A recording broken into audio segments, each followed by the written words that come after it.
Last time on Fun Panthers, the party continued their efforts to divide the Weefsguard for their break-in on the day of reclamation. To begin the day, Artuk, with Ode's assistance, infiltrated the reclaimed bastion through the air ventilation system in the form of mist before B-shaping into a spider.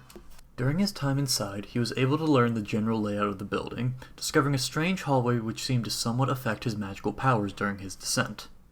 In any case, he was able to locate both Ernest and Major Fleet's daughter, Gabrielle, in the prison level in the lowest sub-basement as Ernest was being interrogated by the Grand Inquisitor. Artuk left a small message, written in webbing for Ernest, to indicate that help was coming before leaving the building with no significant issue. After returning from this mission, Ode set about putting her own plan into motion. With Sunny's assistance, she drafted a letter from the Walkers that exposed the Weefsguard's role in the disappearance of Major Fleet's daughter. The letter contained copies of the correspondence between the Skinny Walkers and Weefsguard regarding Major Flint, and suggested to him that he watch for a signal and simply follow the Walkers' lead. As this was going on, part of the party went to meet once again with the Archeron, exchanging the strange weapon they'd acquired from Mir's office in exchange for the promise of his assistance during the break-in.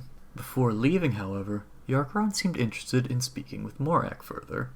Somehow having detected his psionic potential, he proposed to the Orc an exchange of information, informing him of the location of Jorah's and Ernest's expedition, but also warning that it was likely still guarded, or at the very least picked clean, by Weefsguard.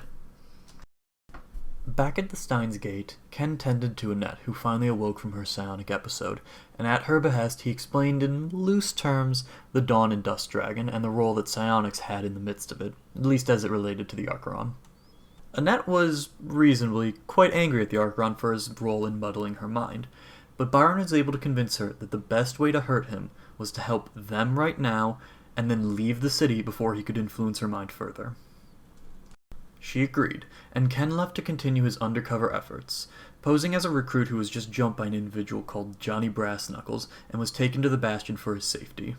Once there, he was sedated and treated by a Yuan-Ti woman named Shulsha, and as he fell asleep he dreamt of stars and this overwhelming feeling of being watched. He eventually awoke, seemingly several hours later, and overheard conversation between the High Speaker Callan and Shulsha, which spoke to a nervousness in the Yuan-Ti woman. She seemed nervous about the strange events of the last few days and wanted to perform an experimental procedure on Ernest, which Callan approved. With that, he awoke and was escorted out of the Bastion and back to the Stein's Gate by Weefsguard guards as chaos seemed to erupt on the other side of town. On the other side of town, things had just gotten quite hectic for Sunny. Or should I say, Johnny Brass-Knuckles. Johnny was working directly with Mr. Walker today, providing security for a handoff to the Weefsguard, but something didn't sit quite right with him. Johnny popped one of the crates open. Inside he saw this weird-looking pod thing inside of it. Part of it like this dark onyx metal, and others just this weird fleshy membrane, with some kind of humanoid-looking thing suspended inside. Just then, though, things got a whole lot worse, and the Weefsguard showed up.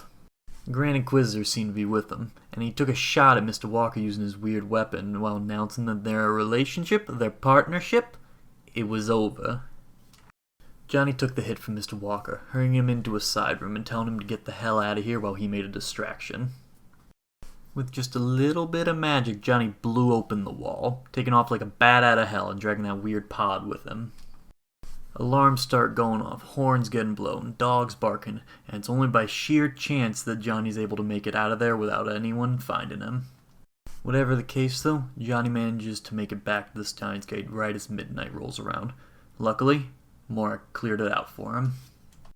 The party, now fully reunited, had the important question before them. What the hell do they do with this pod?